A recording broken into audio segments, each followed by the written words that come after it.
Si Adelita se fuera con...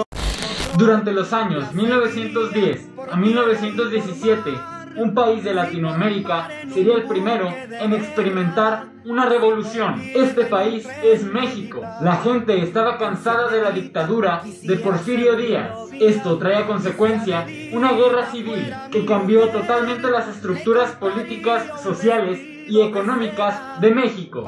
Soy Seeker de Divulgación 17 y hoy te voy a platicar sobre la Revolución Mexicana.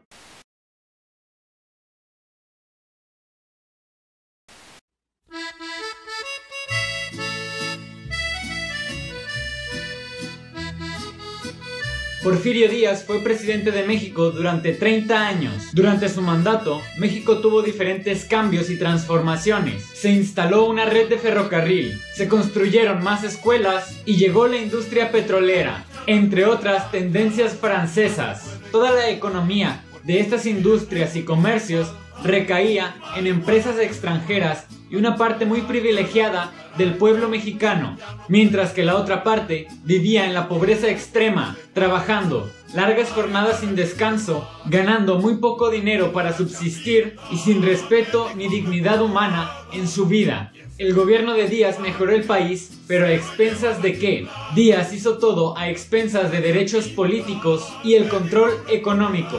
Si alguien criticaba su régimen, era asesinado o encarcelado. Cada vez Díaz apoyaba más al fraude político y fuerzas militares para poder seguir al mando. En esta época existió algo llamado las tiendas de raya. Estas tiendas se ubicaban dentro de haciendas y fábricas donde trabajaban miles de campesinos. Aquí podían adquirir productos para su supervivencia, como alimento, productos de limpieza y ropa. Las tiendas de raya eran una estrategia de los patrones, dueños de las haciendas y fábricas para recuperar el dinero invertido en los salarios de los campesinos. Más allá de querer ayudar al trabajador, el objetivo de estos lugares era inflar el precio de los productos para que el campesino se endeudara con el patrón, comprando a crédito con exagerados intereses. Esto ocasionó que los trabajadores laburaran casi gratuitamente. Con el paso del tiempo se empezaron a crear grupos y bandos de resistencia alrededor del país. Buscaban primero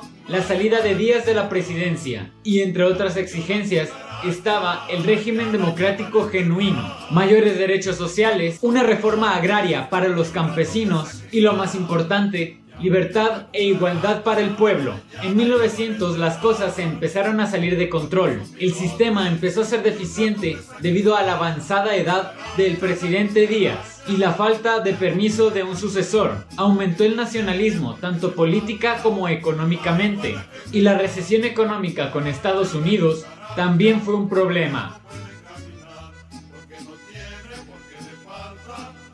La figura de Francisco I. Madero fue ganando fama y fuerza.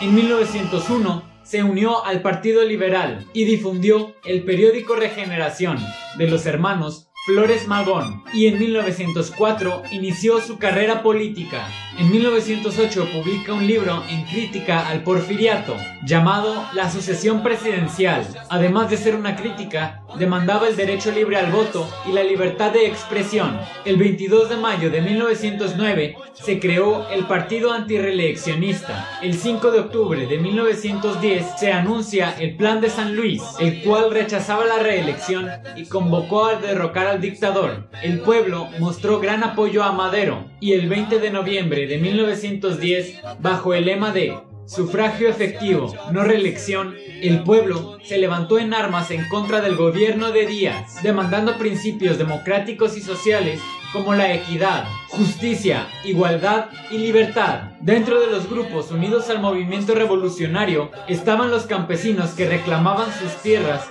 en el sur, liderados por Zapata, y en el norte, liderados por Pancho Villa. Los obreros reclamaban justicia social y la clase media exigía libertad política. Pascual Orozco lideró las tropas irregulares de Chihuahua. Dichos grupos luchaban con el mismo propósito, derrocar el porfiriato, pero no quiere decir que fuesen aliados. Cada uno tenía sus propios objetivos que quería satisfacer.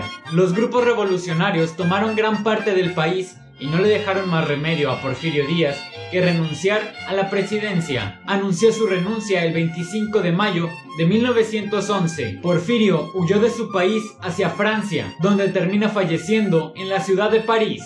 Madero entró triunfante a la Ciudad de México, rumbo al Palacio Nacional. Se restauró la Constitución mexicana, prohibiendo la reelección y estableciendo el sufragio popular. No obstante, esto no fue suficiente para mejorar la situación del país. La revolución aún no concluye, sino que apenas comienza.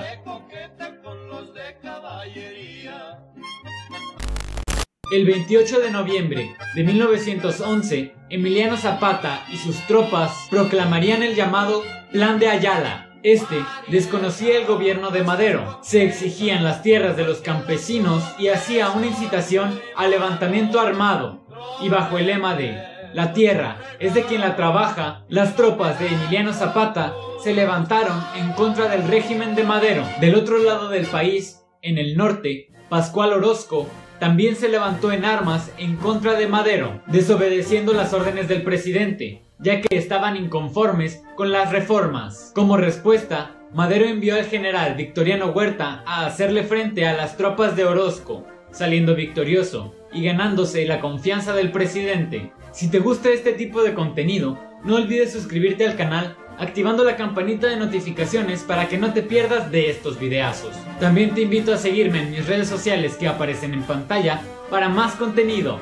Entre los días 9 y 19 de febrero de 1913 se dio la conocida Decena Trágica, perpetrado y liderado por los generales Manuel Mondragón y Bernardo Reyes, junto a su grupo militar. En este enfrentamiento fue herido uno de los generales encargados de la seguridad del Palacio Nacional. A falta de este capitán, Madero envió a Huerta a ocupar su cargo. Durante estos acontecimientos, Huerta firmó un pacto con la Embajada de Estados Unidos, donde las fuerzas opositoras se unieron para derrocar a Madero, cosa la cual sucede. El presidente Francisco I. Madero y el vicepresidente Pino Suárez fueron arrestados y asesinados. El día 22 de febrero de 1913, Victoriano Huerta se convierte en presidente de la República y poco después en dictador, debido a que anuló la libertad del pueblo utilizando la fuerza militar. El nuevo dictador recibió el apoyo de importantes hacendados y un gran número de gobernantes y militares, a excepción del gobernador de Sonora, José María Maytorena, y el gobernador de Coahuila, Venustiano Carranza. En el norte, Maytorena, Carranza y Pancho Villa se organizaron para plantar cara en contra de Victoriano Huerta. El 26 de marzo de 1913 se firma el Plan de Guadalupe en la hacienda de Guadalupe, en el municipio de Ramos Arizpe, Coahuila. El Tratado de Guadalupe llamaba a la formación de un ejército constitucionalista y denunciaba que el gobierno de Victoriano Huerta era ilegítimo y convocaba a unas nuevas elecciones en el país. Huerta se vio envuelto en problemas como la deuda externa a Estados Unidos, por lo que aumentó los impuestos, generando más caos en la sociedad. En 1914 los norteamericanos invadieron el puerto de Veracruz para evitar que llegara un cargamento de armas para el gobierno de Huerta, y el 23 de junio del mismo año, las tropas de Villa derrotarían a las de Huerta en Zacatecas. Esto provocó que Victoriano abandonara su cargo de presidente interino el 15 de julio del mismo año. Tras la renuncia de Huerta, hubo divergencias entre Carranza, Villa y Zapata. La Convención de Aguascalientes se realizó para poner orden en el país. Se reunieron los principales líderes revolucionarios, pero en las primeras sesiones, Zapata y Villa no se presentaron hasta noviembre. Los zapatistas exigían la renuncia de Carranza a su cargo como primer jefe de la revolución y que aceptara el Plan de Ayala. En principio, Carranza había aceptado estas peticiones solo si Villa y Zapata renunciaban al cargo de sus tropas. Esta convención nombró a Eulalio Gutiérrez como presidente interino. Al enterarse, Carranza se va de la capital hacia Veracruz. A su vez, las tropas de Zapata firman el Pacto de Xochimilco para ir en contra de Venustiano Carranza. Tras varios enfrentamientos armados, Carranza que se consideraba presidente legítimo de la nación, puso en vigilancia a Villa y a Zapata. Su causa se fortaleció gracias al reconocimiento de su gobierno por parte de Estados Unidos. Tras un Congreso Constituyente que se realizó el 5 de febrero de 1917, se proclama la nueva Constitución, la cual da derecho a los trabajadores, expropia las tierras para los campesinos y separa la iglesia del gobierno. Aquí termina la revolución, pero no se acaba la historia. ¿Quieres que te la cuente? Obvio, Bobis. Va, te la cuento.